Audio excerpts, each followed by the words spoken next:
Good morning, students. In this session, we are going to start new chapter of biology, human health and diseases.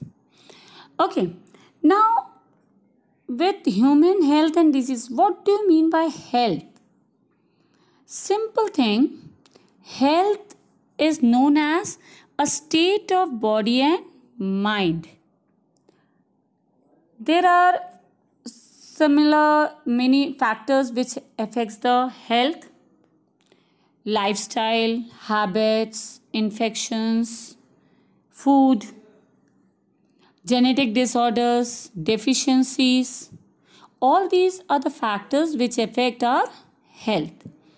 Health is complete physical, mental and social well-being.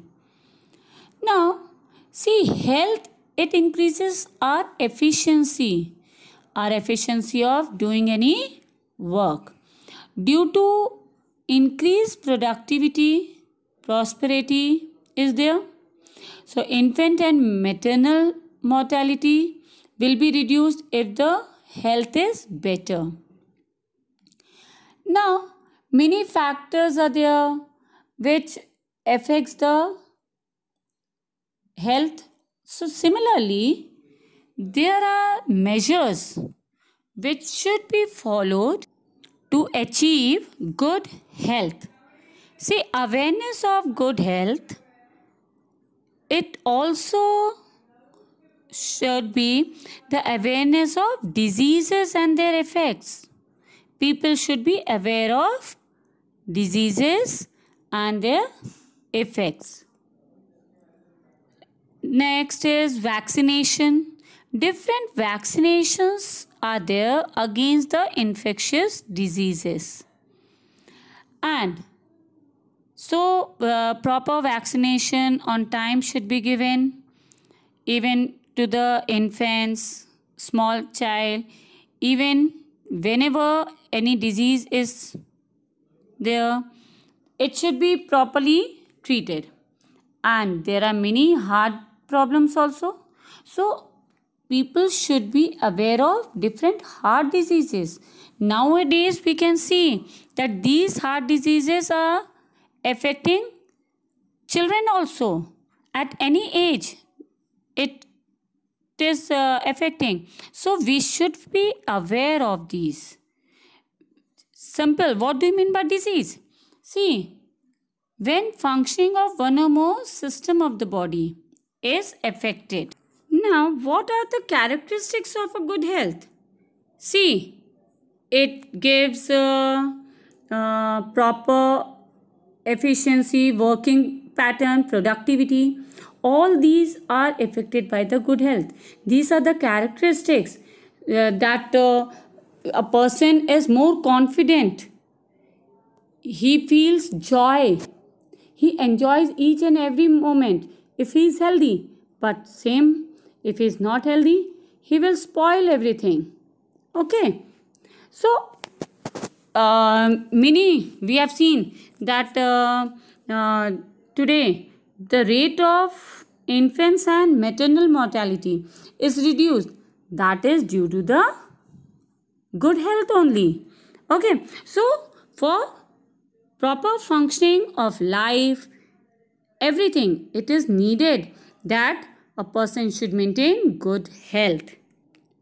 Disease means any condition which is associated with our body system and functioning, which may be adversely affected with signs and symptoms. Okay. And depending upon the different criteria, diseases can be congenital or acquired. Congenital disease means inborn, or we can say genetically, which are transferred from parents to the child. So they are known as congenital.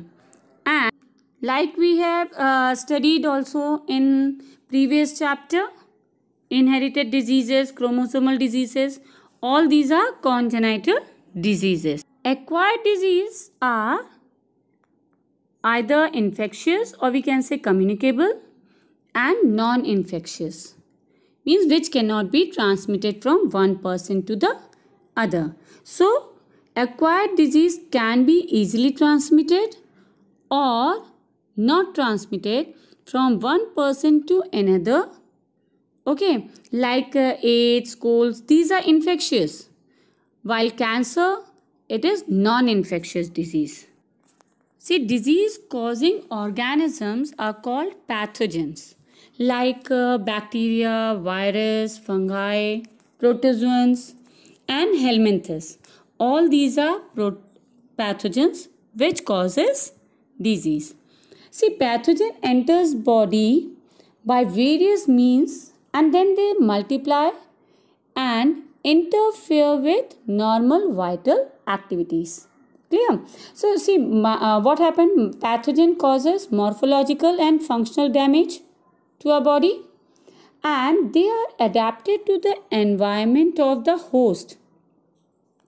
That is, pathogen that enters gut must be able to survive in stomach at low pH also.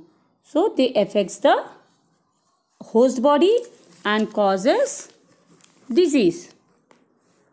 Now, first disease we are going to discuss is typhoid. Its causative organism is Salmonella typhi. It is a bacterial disease.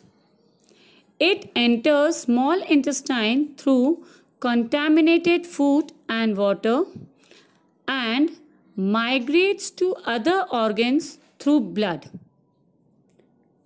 The symptoms which are shown by typhoid is high fever, stomach pain, weakness, constipation, headache, loss of appetite, intestinal perforation.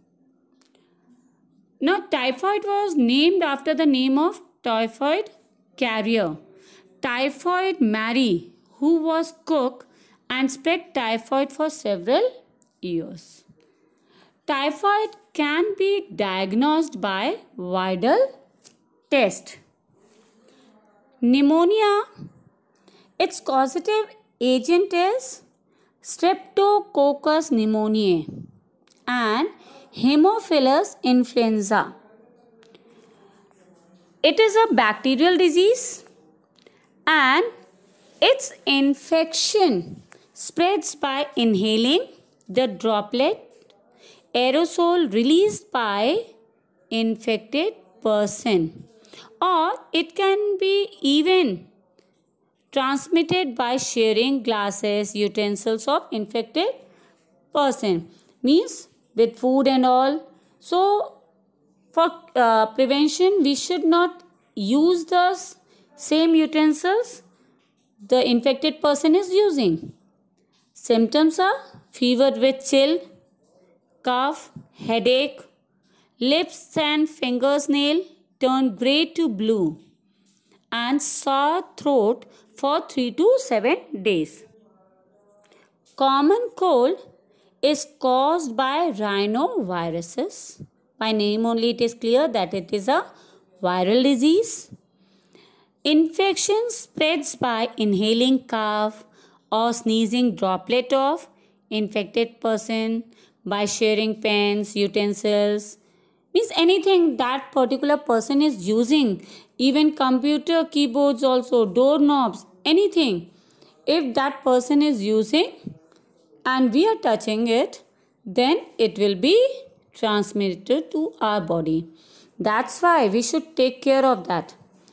Its symptom is sore throat, hoarseness, cough and headache, tiredness. So proper care and medicine should be taken and person should be kept sometime isolated. So we have discussed in this session introduction part, pathogen, its effect, characteristics of good health, types of diseases. Then we have discussed typhoid, pneumonia and cold.